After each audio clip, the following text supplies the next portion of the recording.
자, 안녕하세요. 반갑습니다. 주식관 여력의 내게 이정열입니다. 자, 오늘 미래나노텍 보도록 할 예정인데요. 일단은 우리 무료방에 수익률 이렇게 쭉 올려드리고 있는데 당시에 10월 그리고 11월까지 중순까지는 굉장히 수익률이 좋았습니다. 10월은 뭐 45% CS 윈드부터 해가지고 43% 뭐 42% 이렇게 슈팅 나오는 참 재밌는 장이었었는데 11월 4일 BHI 드렸던 거는 뭐 69%까지도 올라갔었고, 평균적으로 드렸다 하면은 뭐 10% 이상들 올라가는 그런 상황들이었거든요.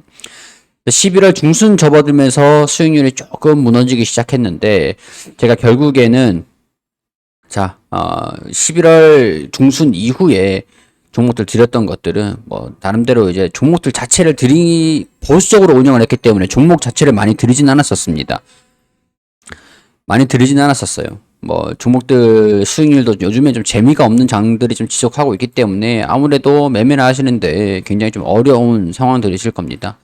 그래서 좀 올려드렸던 게 리스트를 올려드리는 것은 제가 반성 시장이 좀 어렵다라는 거는 항상 이제 핑계일 뿐이다라고 말씀을 뭐 그렇게 생각을 했었는데, 오늘도 스스로를 좀 자책하면서 앞으로는 좀 더 잘해보라는 잘해보자 그런 이제 다짐이었고, 각오이자 반성 차원에서도 이렇게 쭉 올려드렸으니까 무료방에 들어와 계시는 분들 좀 이제 긍정적으로 시장이 좀 워낙 어려운 상황이니까 좀 보수적으로 대응을 하되 긍정적으로 봐주시고, 앞으로의 시장에서도 함께 이겨내는 그런 그 뭐 일단은 이겨내실 수 있도록 많이 노력을 좀 해보겠습니다. 자, 일단은 미래나노텍 제가 이전에 말씀을 드렸던 게 15,000원 상단 120에서 이렇게 올라오는 이 지지 구간에서 반등, 그리고 반등이 나오면은 매도, 이렇게 말씀을 좀 드리긴 했었거든요. 여기 보시면 이 반등 나오면 매도, 이런 의견들을 좀 말씀을 좀 드리기도 했었습니다. 당시에는.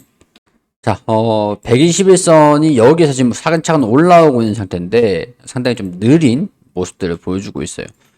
자, 어제 전일 이 가격대가 15,000원 부근들이었거든요. 15,000원 부근들. 여기 이 부분이었는데 주가가 일단 살짝 19일에는 반등이 살짝 나오긴 했어요. 나왔다가 오늘 이제 하락하는 모습들을 보여주는데, 오늘 워낙 시장이 좀 어려운 상태였습니다. 외국인들 매도하는 모습들을 보여주고 있었고, 개인 투자자들은 대응을 잡기 위한 순매수 흐름들을 좀 보여주고 있어요. 평균 단가를 일단 낮추는 게 중요할 것 같아요. 낮추는 게 중요하고, 제가 이전에 말씀을 드렸던 게 대응이 중요하다라고 말씀을 드렸는데, 여기서 5주, 그리고 여기 한 22,500원으로 잡아드렸던 것 같아요. 여기 21선에서 잡고 61선에서 2차, 3차. 자, 5주, 10주, 항상 이거 이론적인 겁니다. 이론적인 거. 완벽하게 이렇게 대응을 잡으시라고 말씀을 드리는 게 아니라, 뭐 15% 잡겠다, 변동성이 좀 크다 하면은 마이너스 15%마다 내가 5주, 10주, 이렇게 잡아가는 거예요. 자, 여기서 5주, 10주면 2만원에 10주가 돼요. 그리고 여기서 10주를 잡으면은 평균 단가가 여기 16,000원대, 17,000원대 이 정도 됩니다. 그럼 반등이 나왔을 때 내가 여기서 매수를 한 10주는 정리를 해야 20주를 가지고 있다가 5주, 10주에서 또 10주 매수를 하면 20주잖아요. 평균 단가 낮춘 상태에서 10주를 정리를 하라고 말씀을 드렸죠, 항상. 그런 다음에 현금 확보가 되고 조정을 받으면은 또 이제 순매수 해가지고 평균 단가 또 낮추고, 그런 식으로 올라가면은 야금야금 비중을 줄여가는 게 중요하다, 이렇게 설명을 좀 드리기도 했습니다. 자, 미래나노텍 딱 지금 이 구간에 위치해 있고, 뭐 단기적으로는 이 부근 안에서 변동성은 좀 있을 수는 있을 것 같아요. 참 121선 지지 구간들 체크를 하시면서 대응 여부들 좀 잡아가시면 좋겠고, 17,500원들 평균 단가를 낮춘 다음에 17,500원이 왔을 때는 어느 정도 고점이 확인이 된 상태잖아요.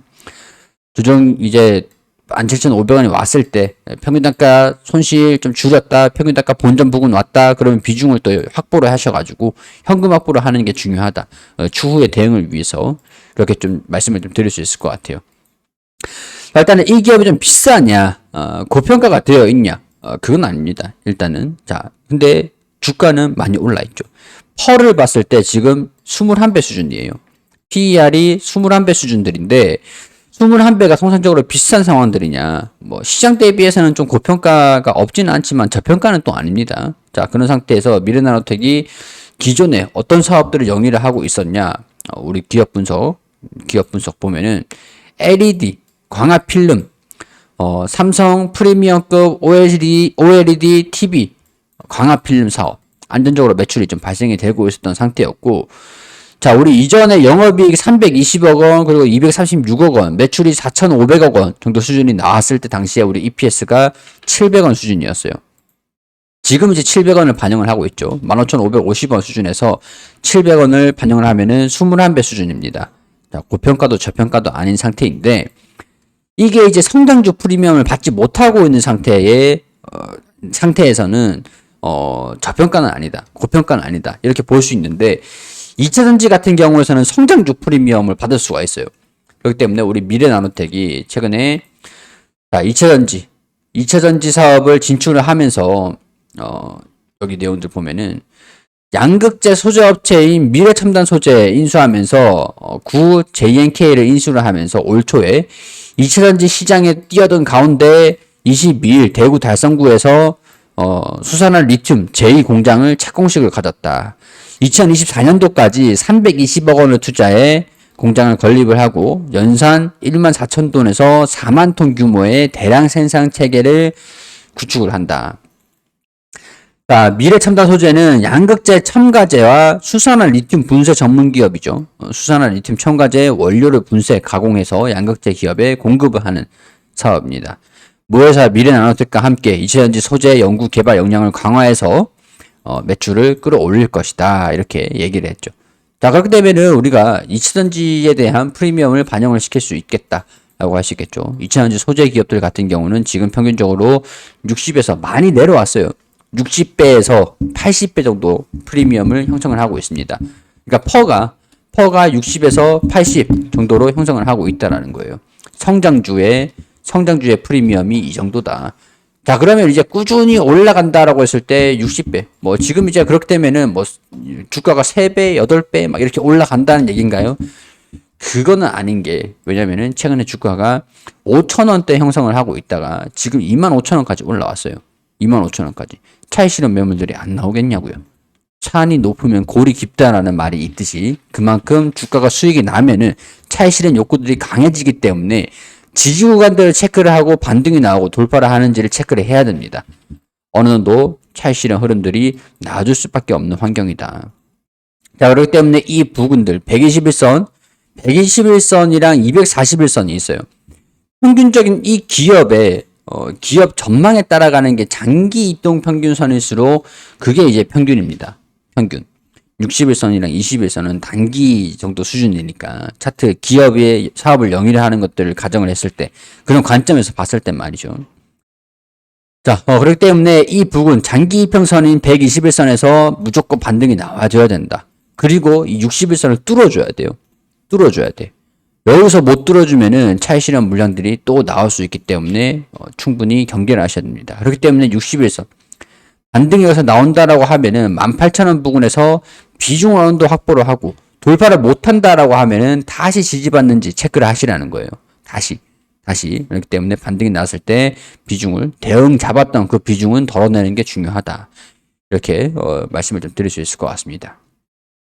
자, 그리고 미래나노텍이 평균적으로 여기 배당 수익률이 0.6% 가량 나와 있거든요. 0.6%. 여기 쭉 내려보면은 배당 수익률도 나와 있는데 배당 수익률이 1.2%. 배당을 하는 기업입니다. 안전성은 수익이 안 나면은 배당을 보통 못 하죠. 최근에 2분기, 3분기에 당기순이익의 적자가 좀 나오고 있었던 상황이라서 우리가 단순하게 계산을 해보자고요. 69억 원 빼기 75억 원 빼기 66억 원. 그럼 올해 72억 원이 적자가 나고 있었던 상황이라고 할 수 있겠죠. 1분기, 2분기, 3분기. 영업이익이 지금 당기순이익이 234억 원 수준이었는데 여기서 72억 원. 236억 원 빼기 76억 원 하면은 지금 160억 원의 격차가 발생이 된 겁니다. 자, 그렇게 되면은 올해 4분기에 160억 원이 매출이 나오지 않는다라고 한다면 적자가 날 수도 있겠죠. 자, 영업이익은 72억 원, 53억 원, 69억 원 수준들이니까 194억 원.